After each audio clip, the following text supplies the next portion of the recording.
Mall of America. It's home to world-class shopping, great dining, and amazing attractions and events. And these are our stories, presented by Bloomington, Minnesota Travel and Tourism. Welcome to So Much More. I am Jill Renzo, your host for today's show, joined by my co-host, Dan Jasper. Welcome, Dan. Hi, Jill. And we are thrilled for today's conversation because our guests are a true powerhouse couple.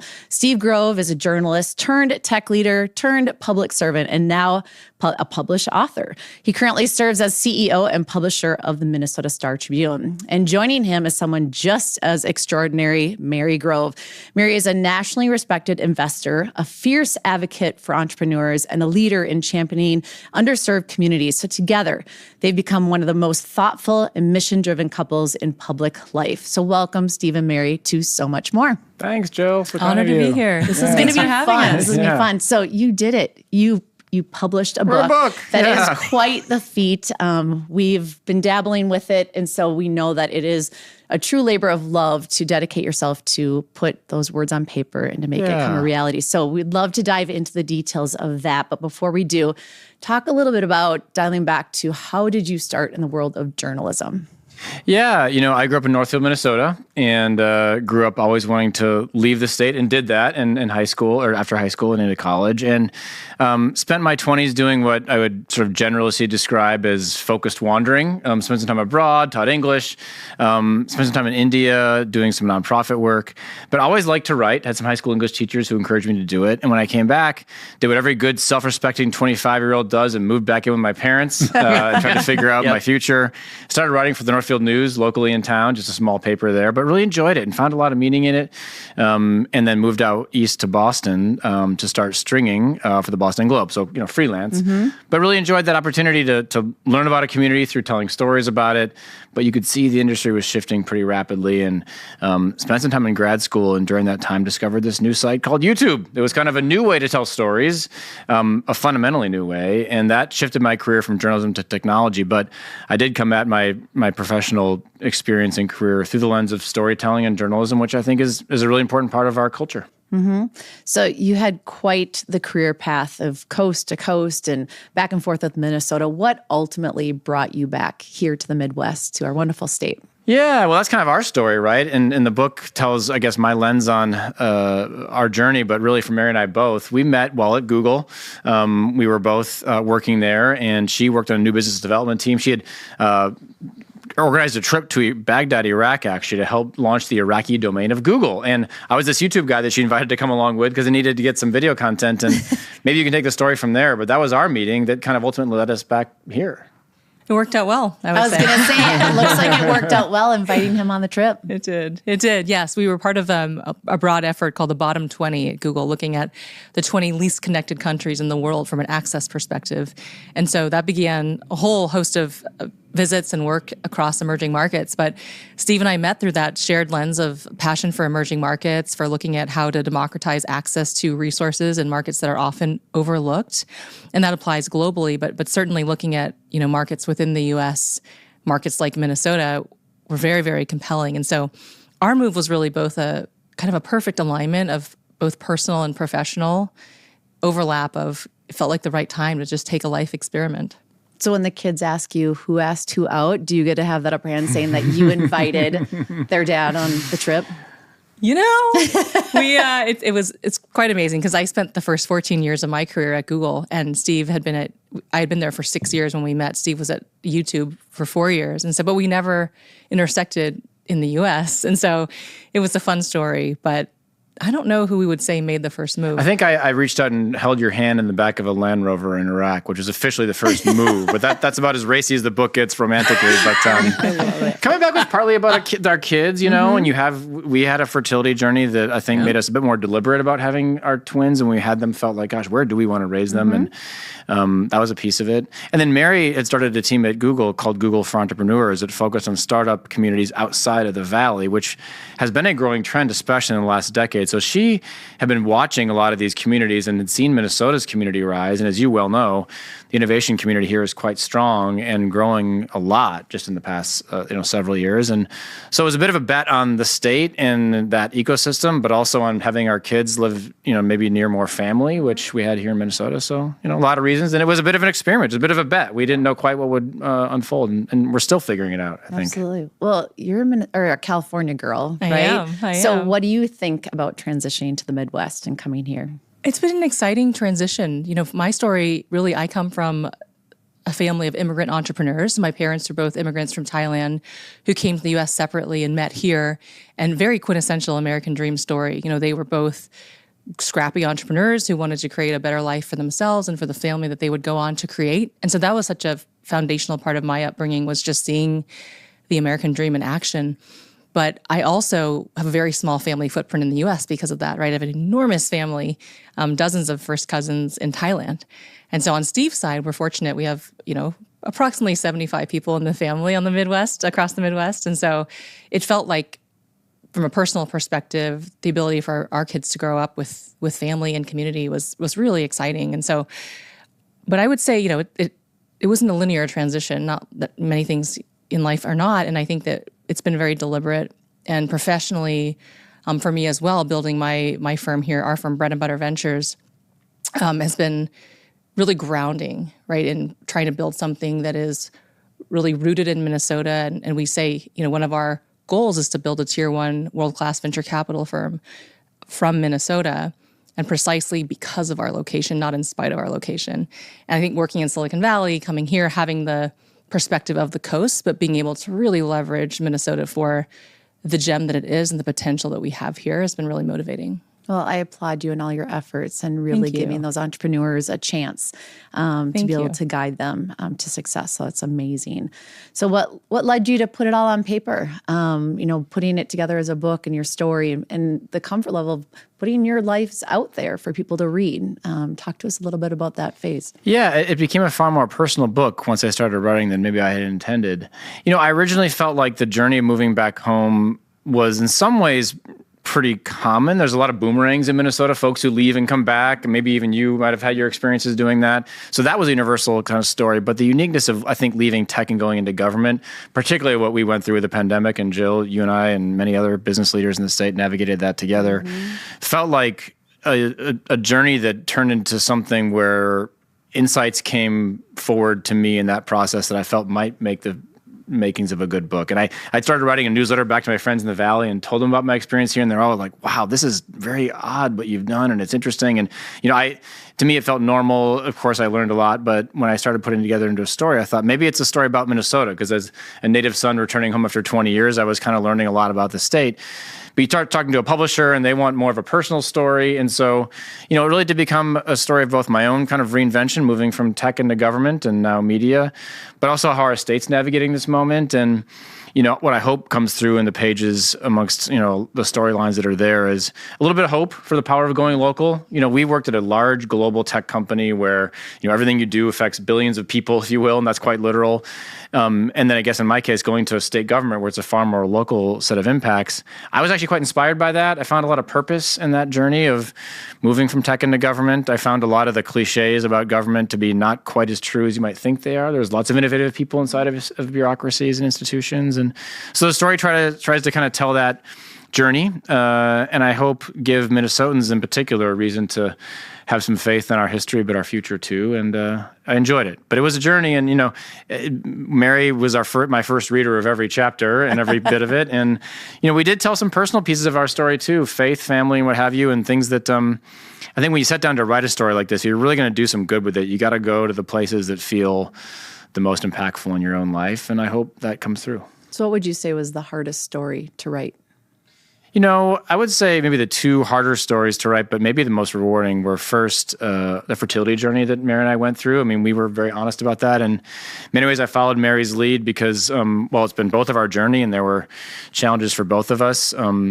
She has been very helpful to other couples who've gone through similar journeys, and understanding that it's something that a lot of people talk about. Fertility is one of these silent things where if you struggle with it, no one else can tell that you're struggling with it. So it's often quite quiet. I felt the same struggles, and telling that story to others in these pages, it both, I think, helped tell the story of our own landing here, but also I hope for those who read it and have faced similar challenges to know you're not alone.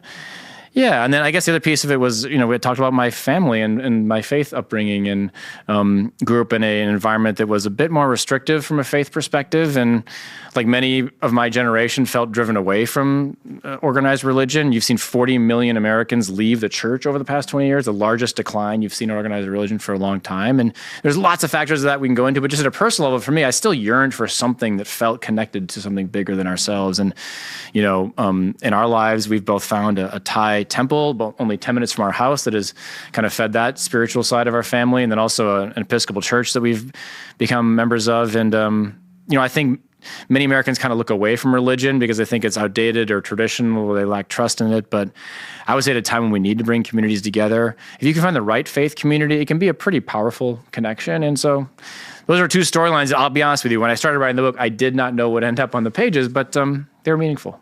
They're powerful. Community is a big part, a big theme throughout your book as well. You talk about when you bought your house here in Minnesota, and that you hosted the first, you didn't wait for the neighbors to come and gather, right? You walked around with the kids and invited everyone. But you go deeper in that and talk about we're Minnesota nice. Yeah. But there's a challenge to that, right? Can you talk a little bit about how that impacted your family when you first moved here? Sure. I mean, community is such a big theme in the book. And I think for us, yes, it is difficult to uproot in your 30s and 40s and really start over.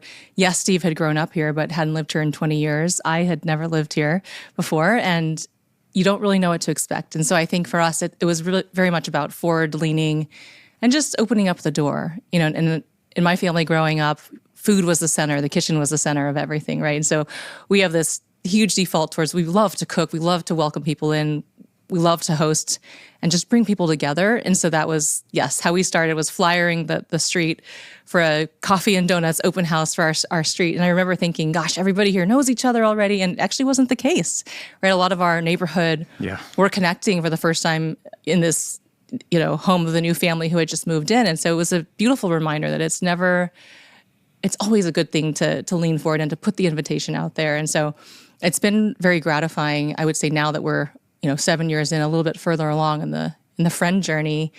It's a very welcoming and warm community if you can go a layer deeper. And so I think through the professional community, through the kids' friends, classmates, the actual neighborhood, there's a lot of layers. And so it does, though, require a number of invites and opening the door. And I would just encourage anyone who's thinking about the same, it never hurts to just put out the invite. And with any luck, we can all find our own Kevin. You have to read the book. Yes. You got to read the book. It's a somewhat vulnerable chapter on making friends, in which going on man dates. Some mandating happens. Yes, I love it. Well, as you guys reflect on the book, and now that you're going on tour and talking with guests and readers, is there a chapter that you would add today? And if so, what would it be? One of the things I think has been very inspiring is how many people have had similar journeys or are thinking about having similar journeys. And I think one interesting angle would be to collect and aggregate some of the stories and lessons that we've learned from others now that we've been talking more with people, right? Whether it is about fertility or faith or career or friendship, everybody has such an interesting story. And I think we've learned a lot through sharing. And on the point of the fertility conversation, one of the things that I reflect on is it is only through talking about it that we have also received and actually ended up where we are today. Fun fact, Steve was at a breakfast with a male colleague at Google, and I don't even think they knew each other super well at the time. And he had opened up about, we were pretty deep into our fertility journey, had a number of painful failed cycles at a very reputable clinic in the Bay Area. And it was two men at breakfast talking about fertility that landed us in going to the clinic in Colorado, actually, where ultimately we're successful. And so, again, I'm just so grateful for the power of having just open conversations, and that's been a big driver of it too. Absolutely. Any other chapters you would add? The book doesn't cover a great deal of, I guess, my professional journey at the Star Tribune this last 2 years, because it kind of leads you up to that point of kind of why I decided to do it. And so what we've experienced over the last 2 years in journalism at the Strib would maybe be another professional chapter to add to the journey. Everyone has their chapters in their own life story, but that's been a really rewarding, enriching, and challenging chapter for us in terms of revitalizing this institution that is 158 years old. That's kind of a staple of Minnesota, but needs a massive reboot. And I'm enjoying it. I feel like the community is rooting for us to succeed, but it is not inevitable. And so I'm learning a lot about leadership and transformation, and ultimately the power of good storytelling and journalism to hold communities together, which is what we're trying to do. So I'd say that's probably maybe a future thing to write about. Yeah. Down the Well, line. let's talk about that more, because I think it's really interesting to see your shift from from publishing to tech to government back to publishing, and being able to take all those learnings that you've had over your different careers and the people that you've met and the companies that you've worked for, and now bringing that to Minnesota through the Star Tribune and rebranding to the Minnesota Star Tribune. So talk about that thought process, because it was a pretty quick change as you took over leadership there, and rebooting, like you're saying, the team and the direction, and with all the new technology and AI and how that's influencing the world that we live in. So talk a little bit about that. Yeah, I mean, I'm sure any business leader listening to your podcast and those at the mall know as well, you're always changing. There's so much transformation in the air. I think in the news and journalism space, it's particularly heightened because the model's kind of fallen apart, quite frankly. And people don't think to pay for news as much anymore. And of course, the ad model got gobbled up by my former employers at Google and Meta and other places like that. So we did move pretty quickly to say we have to stick our heads up a little bit. There's this saying in journalism, if you have the museum problem, it's that everyone just sort of considers the museum's always there in town. You can drive by, you can clap, you can wave. Are you actually going to pay to go in? I don't know, maybe, but it'll always be here. Well, it's actually not the case. You actually have to invest in these places. So we stuck our head up. We rebranded. We tried to earn that brand by hiring journalists outside the Twin Cities to engage the full state. I just learned last week, according to a recent YouGov poll, Minnesota has more state pride than any other state in the country, which is a good thing to understand about our moment. Not to say things are idyllic here, but we try to lean into that Minnesota brand. And then, we're trying to be the most relevant digital modern media company that we can. And, the Times and the Journal at the national level have, I think, landed models that so many copy across the country at a national level and have tried to. But at the local level, you haven't seen a winning model yet. We think, why not here? Why not Minnesota? Why not have the world's biggest mall? Why not have the world's best model for local news? We're not there yet, but we're working on it. And we got a really good team on the case. So, but I'll say this about doing it, I probably bring more to the Star Tribune in terms of leadership insights from my experience at Deed and government than I do from Google, quite honestly, just because it's a similar project. We're trying to take an institution that has a lot of history and some cultural challenges with change and trying to move it. I learned a lot about that in government that I hope I'm bringing to this job, but good team, good moment, but kind of a galvanizing time for media. Oh, that's interesting. So when you look at the Star Tribune, Minnesota Star Tribune, sorry, it's been many years calling it Star Tribune. When we look at client relationships, being able to showcase things in the marketplace, celebrating accomplishments, what's kind of the drive and what's the direction for the team of how you've structured the entity in a way that you can celebrate those in new and exciting ways? Yeah. One of the things that I think we all felt at the Strib was like, you got to keep doing the great watchdog investigative reporting that is the hallmark of journalism. That's what people expect and need, and that's what changes major things in society. And we face a massive challenge with news fatigue. People are tired of the tough headlines. And quite frankly, if you're only telling the investigative, challenging stories, you actually aren't accurately representing everything that's in a community. So all kinds of subjective decisions go into journalism. Our team is trained as best as anyone in the country at writing objective stories, but that doesn't mean you can't write a great objective story about an amazing innovation happening in our community. So we've launched new franchises like the Idea Lab that try to lift up innovation in Minnesota's business community. We're leaning more into events that lift up, the interesting things happening not only here, but in the Midwest. We're holding our first ever Ideas Festival on October 7th called the North Star Summit. That's really a kind of called like an Aspen Ideas Festival for the Upper Midwest. So we're trying to lean into the stories that both delight and surprise you, but also, doing the kind of accountability reporting that you need in a statewide news organization. The Strib has over 200 journalists, largest newsroom in the entire Midwest. That takes time and energy, but we want to try to hold on to that place. Both of you are extremely busy. You have busy professional lives, family lives, community lives. How do you do it all?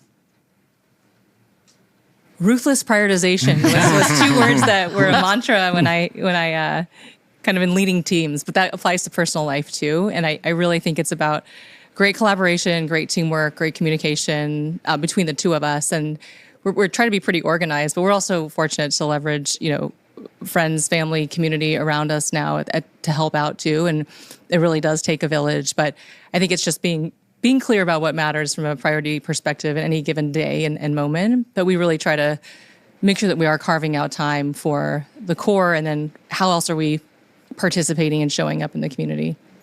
So hopefully you come out with your family to the mall to shop and play. Yeah. Any fun stories that you have here at Mall of America? I mean, our kids Outside love, of COVID, of course, Yeah, because we outside of spend a COVID. lot of time. We did. I got my vaccination here. Is that a fun story? Vaccination center, all those things. Yeah. We're going to fast forward beyond COVID. Oh, we appreciate them all so much. When we moved here, the twins were 1.5. And so, from the get-go, I mean, just so much to do, from the aquarium to Nickelodeon Universe, the food court, the shopping. We're still... That Paw Patrol ride or area was just like, we spent hours there. They loved Paw Patrol. Yes. Yep. Actually, Keep just them this busy. summer was when we first moved. It was the first week we moved here, and I took them both with me, thinking, I'm going to a mall. Didn't quite realize the geographic stretch, and I didn't bring a stroller. 1.5-year-olds, and we went to Build-A-Bear, and so we have the pictures with the fabulous stuffies that we created, and then I was kind of carting them back with me. But this summer, 7-year anniversary of moving here, as a treat, I took them each on special one-on-one dates, and we recreated the photo, and we have two new stuffies 7 years later. So just thank you for being a part of our memory building as a family too. I love that. Very cool. I just wanted to stress one other thing, and the book actually ends on this thought. You talk about your journey, and it's a very personal story throughout. I love some of the questions you got when you first started at Deed, but a point that you make really clearly is that it was both of you. And that the factor that kind of makes all this work was the love and the connection and the partnership, right? And I don't really have a question other than that stuck with me. I thought that was absolutely amazing. And what a fun way to end your story, this part of your story. Thank you for that. Thank you. And it means a lot. I think with us both, we've always been, in addition to a super vibrant romantic spark. And, you asked earlier sort of who asked who, but I would say, fell in love with Steve immediately and pretty much have been every day ever since. So we have that. But we also have a true friendship where, we're best friends. And then I think the third ingredient that's made our Minnesota lives stick too is this is a thriving place, a place to build, thriving, professional, fulfilling career. And so, and you can see we both started with that shared platform of being in the tech industry and actually being at the same company. And so you wonder, when you turn the page on that, how does your relationship evolve? And we've both taken 2 professional turns since leaving Google respectively. And, for Steve, 2 very different institutions. For me, both have been in venture capital and in investing. But I think the through line has been both establishing a deep sense of purpose to have national and global impact, but to do it specifically rooted on the ground here. And that's been a big piece of the magic for me as well. Well said. Yeah. I love your story. And I love the fact that you guys have supported each other through a lot of major decisions throughout your lives. And I hope that you have so many more exciting adventures ahead of you, because we would love to see part 2 of the book and to continue that story. So we really appreciate you guys sharing with that today. I am known for doing fun little things at the end of the podcast, so you can't get away with a little speed round with me. So I have a fun little game called Only in Minnesota. So you don't have to put a lot of heavy thought to this. Don't think too hard. I'm just going to say something, and Dan, you're participating as well. Okay. So you have to join in. I like it. All right. So I just have a few. Win. So just to end on a fun note. So your favorite fair food, is it Sweet Martha's or cheese curds? Steve. Ooh, I actually would say fried ranch. Sorry, I'm going to take a third option, which was the new one last year. They literally found a way to fry ranch. But if I had to choose between those 2, I'd say cheese curds. Sounds good, Mary. I'm going Sweet Martha's. Okay. Yeah, We're balancing it out here. The bucket that's overflowing. With the milk. Mine is fresh fruit. Is that wrong? guys, But no, we'll go with Sweet Martha's. I love how we're not following the rules, but that's okay. Okay, we'll start with Mary. More intense sport, pond hockey or shovel wars after a Minnesota blizzard? I have to admit, I don't know what the first option is. Pond hockey. Playing hockey out on like a pond that's hockey. frozen. Okay, Yes. I'm going to go with the Shovel Wars. You can tell Shovel she's from Wars. California. There you go. We're all good. Well, Shovel Wars, because everyone can play, right? Yeah, I think that's right. Shovel Wars wins. Perfect. Okay, we'll start with you, Dan. Prince or Bob Dylan? Bob Dylan. Dylan. Really? I would say Yeah. Prince. Sorry. Okay. I love it. We'll start with Steve. Most underrated Minnesota destination. Ooh. You've traveled the Yeah. states. Wow, there are a lot. War Road, Minnesota. I know it's kind of out there. It made it seem like a destination way name, but up it's there. right up on the border. Amazing hockey town. Super cool company town with Marvin. Just a fascinating part of our state that would more agree. people should visit. I love that. Mary, what do you think? I don't know if this is underrated, but it's just such a gem. And especially for all the Californians who've moved to Minnesota, I would hugely advocate the North Shore. Reminds me deeply of the California coast and Highway 1 and the hikes and the pies. And so go to the North Shore. I would say the Jeffers petroglyphs, located in southwest Minnesota. And there's a small town there by the name of Jasper as well. Just saying. Perfect. There you go. Perfect. Okay, Mary, what's your favorite happy place? Lake life or cabin life? Lake life. Lake life. Dan? Lake life. I think so too. We haven't gotten into the cabin culture yet. There's just so many great lakes that moving around feels more fun sometimes. I feel like you can combine those. People have You can, cabins you on can. lakes. That's a good so point. I would combine it. Yeah. Jill, that wasn't an option. Yeah, it wasn't an option. Breaking the rules. My game, my rules, Mary. Just kidding. Okay, so true or false, you've taken a selfie at Mall of America. Oh, for sure. Favorite Many. spot outside of Build-A-Bear? Do you have a favorite spot? To take a selfie Here at the mall. in front of the M&M store. Oh, that's a good one. The one that's kissing along the window. That's Yeah. a cute one. Yeah. And I know you take selfies. I've taken pretty like much every 3 day. today. My favorite thing is to photobomb other people's selfies. And I we like talked it. a little bit about this with Minnesota Nice because you also considered Minnesota Ice. But how would you finish the sentence? Minnesota Nice is. Oh gosh, complicated. Sorry, that's a cop out, but it is true. Not what you think it means. Okay. Superficial.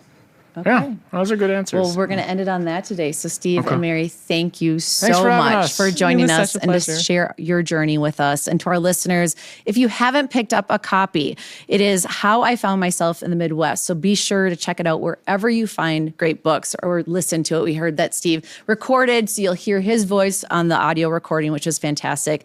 And follow all the latest news and reinvention of the Minnesota Star Tribune, whether it's paper copy, digital copy, or everything in between. So many different channels out there for you to connect with Minnesota Star Tribune. And as always, be sure to follow us for so much more wherever you find your favorite podcasts. And hey, if you enjoyed today's podcast, take a moment, rate us, review us, share with all your friends. We love hearing from you and to inspire new stories. So that's going to do it for this episode of So Much More. We will see you soon.